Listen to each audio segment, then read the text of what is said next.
বাংলাদেশের জনগণ গুম হবে না, খুন হবে না। বাংলাদেশের ব্যবসায়ীকে চাঁদা দিতে হবে না। বাংলাদেশের প্রত্যেক নাগরিক অধিকার বাস্তবায়ন হবে। তারা শান্তিতে বসবাস করতে পারবে, নির্বিঘ্নে ঘুমাতে পারবে।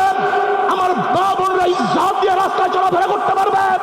বাংলাদেশের মসজিদ থাকবে, মাদ্রাসা থাকবে, দাড়ি থাকবে, টুপি থাকবে। দাড়ির উপরে আক্রমণ করতে পারবে না, টুপিকে ছিনিয়ে কেউ নিতে পারবে না, ইসলামের বাইরে আইন পাশ করতে পারবে না। এর জন্য জীবন দিয়েছিল, রক্ত দিয়েছিল। দ্বিতীয়বার দাড়ি টানবে, এই দৃশ্য দেখার জন্য মানুষ রক্ত দেয় নাই। মৌলবাদীর বিরুদ্ধে আলোক আঙ্গুল তুলবে, মোল্লা বলে গালি দিবে।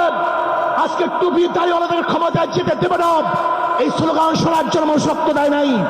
এই দৃশ্য দেখার জন্য বুকের তাজা রক্ত জমিনে ঢেলে দিয়ে মানুষ শাহাদাত বরণ করে নাই, বরং বাংলাদেশের মানুষ শাহাদাত বরণ করেছিল এই জাতিকে মুক্তি দেওয়ার জন্য।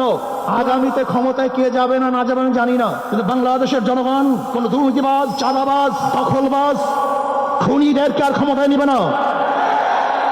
বাংলাদেশের জনগণ রক্ত দিয়েছে, জীবন দিয়েছে। বাংলাদেশে চাঁদাবাজি করার জন্য নয়, খুন করার জন্য নয়, দেশকে দখল করার জন্য নয়, দুর্নীতি করার জন্য মানুষ রক্ত দেয় নাই, জীবন দেয় নাই। বাংলাদেশের মানুষ জীবন দিয়েছিল, মানুষ মুক্তি পাবে, শান্তি পাবে। আমার গরিব দুঃখী মেহনত মানুষ ক্ষুধার্ত থাকবে না। বাংলাদেশের একজন মানুষ হোক খোলা আকাশের নিচে থাকবে না। বাংলাদেশের একজন গরিব বস্ত্রহীন থাকবে না। আমার বাংলাদেশের কোন মানুষ গুম হবে না, খুন হবে না। বাংলাদেশের কোন ব্যবসায়ীকে চাঁদা দিতে হবে না। বাংলাদেশের প্রত্যেক নাগরিক অধিকার বাস্তবায়ন হবে।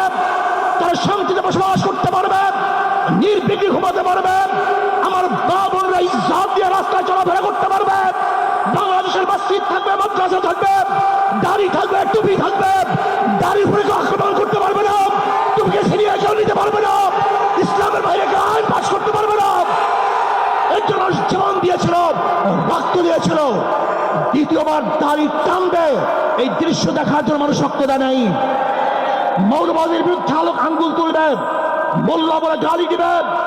আজকে টুপি দাড়িওয়ালাদের ক্ষমতায় যেতে দেবে না, এই স্লোগান শোনার জন্য মানুষ রক্ত দেয় নাই। এই দৃশ্য দেখার জন্য বুকের তাজা রক্ত জমিনে ঢেলে দিয়ে মানুষ শাহাদাত বরণ করে নাই, বরং বাংলাদেশের মানুষ শাহাদাত বরণ করেছিল এই জাতিকে মুক্তি দেওয়ার জন্য, কোরআন ও সুন্নাহর আইন বাস্তবায়ন করার জন্য। বাংলাদেশের মানুষ ওই ভারতের গোলামি করার জন্য রক্ত দেয় নাই। বাংলাদেশের মানুষ ভারত আমাদের দেশে কর্তৃত্ব নেতৃত্ব করবে, আমেরিকা আমাদের দেশে কর্তৃত্ব নেতৃত্ব করবে, এর জন্য বাংলাদেশের মানুষ জীবন দেয় নাই, রক্ত দেয় নাই। বাংলাদেশের মানুষ সাধন, তারা নিজেরা আইন প্রণয়ন করবে, নিজেরা সংসদ পরিচালিত করবে, তারা নিজেদের পায়ে দাঁড়াবে। বাংলাদেশের মানুষ জীবন দিতে পারে, কিন্তু কার গোলামি করতে পারে না। প্রিয় ভাইয়েরা আমার, আমি বিশ্বাস করি আজকে মঞ্চে যারা আছেন, যদি আমরা মুনাফিকি না করি, মঞ্চে যারা আছে যদি মুনাফিকি না করি, মুখের এবং কাজের কথা যদি একসাথে থাকেন, মুখের সাথে কাজের যদি মিল থাকেন, আমি এই লক্ষ জনতার সামনে কসম করে বলতে পারি আগামীতে ক্ষমতায় যাবে ইসলাম, ক্ষমতায় যাবে ইসলাম, কোন সন্দেহ নাই। আসসালামু আলাইকুম ওয়া রাহমাতুল্লাহি ওয়া বারাকাতুহু। নাহমাদু ওয়া নুসাল্লি আলা রাসূলিল কারীম, আম্মা বাদ। আউযু বিল্লাহি মিনাশ শাইতানির রাজীম। বিসমিল্লাহির রাহমানির রহিম। ইনিল হুকমু ইল্লা লিল্লাহ। সাদাকাল্লাহুল আলিয়্যুল আযীম। সবাই পড়ি সাল্লাল্লাহু আলাইহি ওয়াসাল্লাম। ইসলামী আন্দোলন বাংলাদেশ কর্তৃক আয়োজিত আজকে মহাসমুদ্রের সম্মানিত সভাপতি আমাদের শেরে তাজ হযরত পীর সাহেব হুজুর চরমনাই দামাত বারকাতুহুল আলিয়া, মঞ্চ উপবিষ্ট জাতির শ্রেষ্ঠ সন্তান শ্রদ্ধাভাজন ওলামায়ে কেরাম, ইসলামী দলের নেতৃবৃন্দ, অন্যান্য দলের নেতৃবৃন্দ, সামনে উপবিষ্ট ইসলাম প্রিয় দেশপ্রেমী ভাইয়েরা আমার, আজকে সম্মেলন কেন? আমরা পিআর সিস্টেমে নির্বাচন চাই, সংখ্যানুপাতিক হারে নির্বাচন চাই। বিএনপি কেন মানছে না? বিএনপি তো দাবি করেছে আমরা জাতীয় সরকার গঠন করব, এটা বিএনপির দাবি। আর জাতীয় সরকার গঠন করার জন্য সবচেয়ে ভালো পদ্ধতি পিআর সিস্টেম নির্বাচন। জাতীয় সরকার সর্বদলের অংশগ্রহণমূলক সরকার, আর সর্বদলের অংশমূলক সরকার গঠন হতে পারে একমাত্র পিআর সিস্টেম নির্বাচনের ভিত্তিতেই। তাহলে কেন বিএনপি মানছে না? কারণটা কি আমি তো বুঝি না। অবশ্যই বিএনপিকেও পিআর সিস্টেমে নির্বাচন মানা উচিত। সংস্কার চাই। বিএনপি বলছে আমরা সরকার গঠন করে ক্ষমতায় গিয়ে সংস্কার করব। প্রথম প্রশ্ন হলো এই, আগামীতে বিএনপি ক্ষমতায় যাবেন, এই গ্যারান্টি আপনি কে দিয়েছে? আপনি কিভাবে ভেবেছেন যারা 91 থেকে 96 পর্যন্ত ফেল করার কারণে 96 ক্ষমতা আসতে পারে নাই, আবার 2001 থেকে 2005 পর্যন্ত দেশ চালাবার কারণে 2008-এ তারা ক্ষমতা আসতে পারে নাই। 2001-এ বিএনপি ইশতেহার ঘোষণা করেছিল, সেই ইশতেহারের মধ্যে 10%ও বিএনপি বাস্তবায়ন করতে পারে নাই। এমনকি 2001-এ বিএনপির ইশতেহারের 1 নম্বর শর্ত তারা পালন করতে পারে নাই। আমি বিশ্বাস করি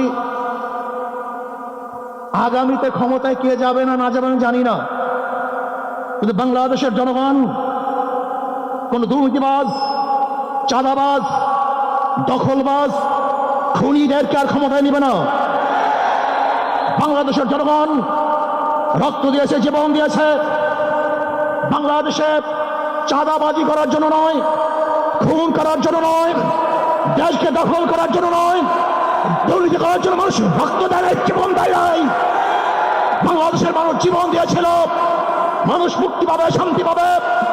আমার গরিব দুঃখী মেহনত মানুষ ক্ষুধার্ত থাকবে না, বাংলাদেশের একজন মানুষ হোক খোলা আকাশের নিচে থাকবে না, বাংলাদেশের একজন গরিব বস্ত্রহীন থাকবে না, আমার বাংলাদেশের কোন মানুষ গুম হবে না, খুন হবে না, বাংলাদেশের কোন ব্যবসায়ীকে চাঁদা দিতে হবে না, বাংলাদেশের প্রত্যেক নাগরিক অধিকার বাস্তবায়ন হবে, তারা শান্তিতে বসবাস করতে পারবে, নির্বিঘ্নে ঘুমাতে পারবে, আমার মা বোনরা ইজ্জত দিয়ে রাস্তায় চলাফেরা করতে পারবে, বাংলাদেশের মসজিদ থাকবে, মাদ্রাসা থাকবে, দাড়ি থাকবে, টুপি থাকবে, দাড়ির উপরে আক্রমণ করতে পারবে না, টুপিকে ছিনিয়ে কেউ নিতে পারবে না, ইসলামের বাইরে আইন পাস করতে পারবে না।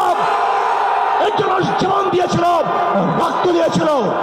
দ্বিতীয়বার দাড়ি টানবে এই দৃশ্য দেখার জন্য মানুষ রক্ত দেয় নাই। মৌলবাদীর বিরুদ্ধে আলোক আঙ্গুল তুলবে, মোল্লা বলে গালি দিবে, আজকে টুপি দাড়িওয়ালাদের ক্ষমতায় যেতে দেবে না, এই স্লোগান শোনার জন্য মানুষ রক্ত দেয় নাই। এই দৃশ্য দেখার জন্য বুকের তাজা রক্ত জমিনে ঢেলে দিয়ে মানুষ শাহাদাত বরণ করে নাই, বরং বাংলাদেশের মানুষ শাহাদাত বরণ করেছিল এই জাতিকে মুক্তি দেওয়ার জন্য, কোরআন ও সুন্নাহর আইন বাস্তবায়ন করার জন্য। বাংলাদেশের মানুষ ওই ভারতের গোলামি করার জন্য রক্ত দেয় নাই। বাংলাদেশের মানুষ ভারত আমাদের দেশে কর্তৃত্ব নেতৃত্ব করবে, আমেরিকা আমাদের দেশে কর্তৃত্ব নেতৃত্ব করবে, এর জন্য বাংলাদেশের মানুষ জীবন দেয় নাই, রক্ত দেয় নাই। বাংলাদেশের মানুষ সাধন, তারা নিজেরা আইন প্রণয়ন করবে, নিজেরা সংসদ পরিচালিত করবে, তারা নিজেদের পায়ে দাঁড়াবে। বাংলাদেশের মানুষ জীবন দিতে পারে কিন্তু কার গোলামি করতে পারে না। প্রিয় ভাইয়েরা আমার, আমি বিশ্বাস করি আজকে মঞ্চে যারা আছেন, যদি আমরা মুনাফিকি না করি, মঞ্চে যারা আছে যদি মুনাফিকি না করি, মুখের এবং কাজের কথা যদি একসাথে থাকেন, মুখের সাথে কাজের যদি মিল থাকেন, আমি এই লক্ষ জনতার সামনে কসম করে বলতে পারি আগামীতে ক্ষমতা যাবে ইসলাম, ক্ষমতা যাবে ইসলাম, কোন সন্দেহ নাই।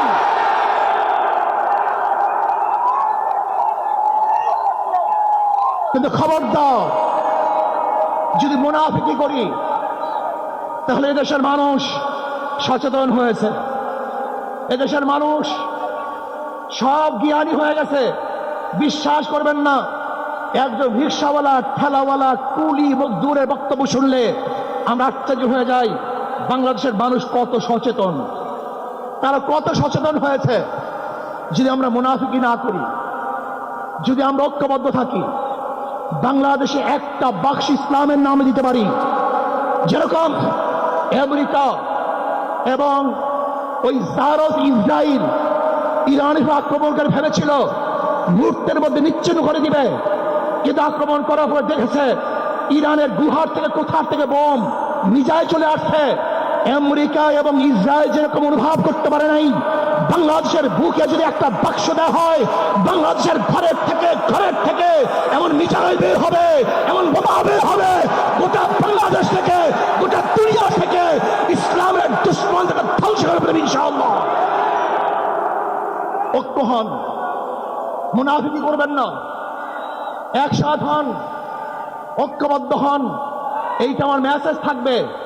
যদি ঐক্যবদ্ধ ভাবে ক্ষমতার লোভকে সংবরণ করে, আমি ক্ষমতায় যেতে চাই না, ইসলামকে ক্ষমতায় নিতে চাই।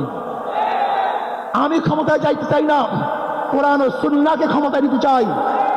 যদি আদর্শ লালন করেন, এই নীতি আদর্শ যদি গ্রহণ করেন, ইনশাআল্লাহ নাসরুম মিনাল্লাহি ফাতহুন করিব, অবশ্যই সাবিরিন। সেই দিন আসতেছে, আমি দেখতেছি, মনে হয় আমার চোখের সামনে আমি দেখতেছি। ওই সংসদের মধ্যে কলেমার কথা হবে, কোরআন ও সুন্নাহর কথা হবে, লা ইলাহা ইল্লাল্লাহ উচ্চারিত হবে। গোটা বাংলাদেশের মানুষ শান্তিতে বসবাস করতে পারবে, জুলুম থাকবে না, অত্যাচার থাকবে না, অবিচার থাকবে না।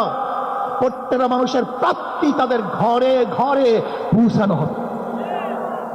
আজকে আমার মা বোনেরা মনে করছে ইসলাম ক্ষমতা আসলে আমাদের অবস্থাটা কি হবে। ইসলাম ক্ষমতা আসলে প্রত্যেকটা মা বোনের ন্যায্য অধিকারকে প্রতিষ্ঠা করা হবে। ইসলাম ক্ষমতা আসলে আগামী 5-10 বছরের মধ্যে সমস্ত গরিবরা দরিদ্র সীমার উপরে চলে যাবে। ইসলাম ক্ষমতা আসলে 28 লক্ষ কোটি টাকা বিদেশে পাচার হবে না, দুর্নীতি থাকবে না, জুলুম থাকবে না, অত্যাচার থাকবে না, নির্বিচার কোনো মানুষ আর খুন হবে না, গুম হবে না। ইসলাম ক্ষমতা আসলে শ্রমিকদেরকে তাদের অধিকার আদায়ের জন্য রাস্তায় নামার কোনো প্রয়োজন হবে না। ইসলাম ক্ষমতা আসলে কৃষক, শ্রমিক, মজদুররা তাদের অধিকারকে প্রতিষ্ঠিত করার জন্য ইসলামী সরকার তাদেরকে নিয়ে কমিটি গঠন করে তাদের প্রাপ্তি তাদের কাছে পৌঁছায় দেবে। আসুন, ইসলামী হুকুমাত কায়েম করার জন্য আমরা চেষ্টা করব। আজকে আমাদের এই জনসভায় যশোর থেকে আমার কিছু ভাই আসার সময় তারা এক্সিডেন্ট হয়ে শাহাদাত বরণ করেছে। আল্লাহ তাদেরকে জান্নাতুল ফেরদাউস দান করেন। আমার অনেক ভাইয়ের আহত অবস্থায় আছে, আল্লাহ পাক তাদেরকে সুস্থ করে দেন। আসুন, আজকে জনসমুদ্রে আমরা আসছি, আমাদের টাকা নাই, পয়সা নাই, নিজের পয়সা দিয়ে এসছি, নিজের খানা খেয়েছি। এই জাতিকে, এই দলকে, এই কাফেলাকে গোটা দুনিয়ার কোনো প্রশক্তি পরাজয় করতে পারবে না, থামিয়ে রাখতে পারবে না। অবশ্যই ইনশাআল্লাহ আমরা বিজয় হব। আল্লাহ আমাকে এবং সবাইকে ইসলাম হুকুমাত কায়েম করার তৌফিক দান করেন। আমা আলাইনা ইল্লাল বালাগ। আসসালামু আলাইকুম।